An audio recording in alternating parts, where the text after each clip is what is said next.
So my name's Avye and I have an organisation called Girls into Coding where we invite girls aged 10 to 14 to explore hands-on coding opportunities.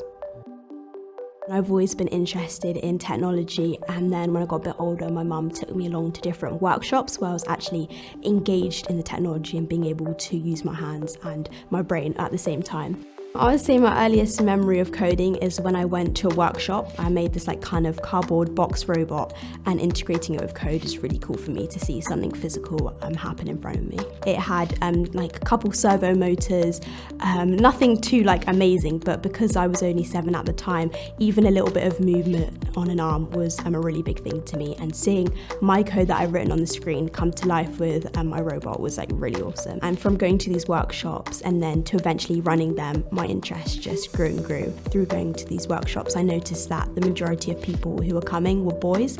So as a girl, I wanted there to be others like me who had that interest. So that's why I set up Girls into Coding, so that we could create a community of girls who all have the same passion and interest to explore coding and technology further, and to feel comfortable and to know that there are others like them who have that interest.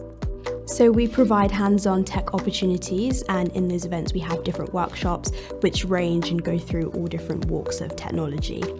And I think it's really important that we kind of deliver a hands-on aspect, because I feel like you're able to understand more what you're doing when you're physically playing around with components, as well as being able to write code on the screen as well.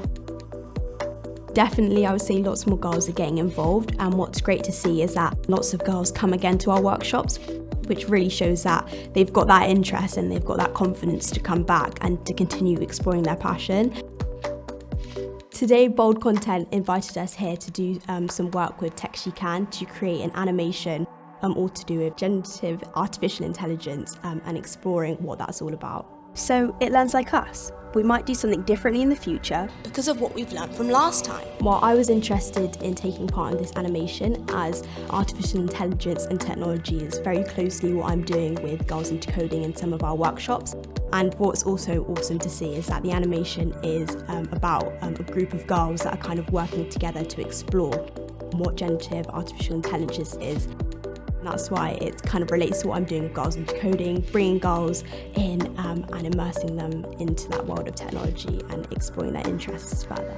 I would say my dream is to, play my part in bridging that gender gap in STEM, technology and coding specifically, but to bridge that gender gap, to see more girls have a passion for coding and technology, and seeing more girls feeling confident to want to explore their interests and not feeling afraid or cautious of what someone else might say. It's really important to give coding a go. You don't have to be good at something or like it straight away. Just give it a go, because technology and coding, it is the future. And to have these basic skills earlier on is definitely going to help you at some point in life. So don't be afraid to give it a go. If you don't like it, that's okay. If you do like it, then be confident to explore your passion further, and to not be afraid to be curious and to be engaged.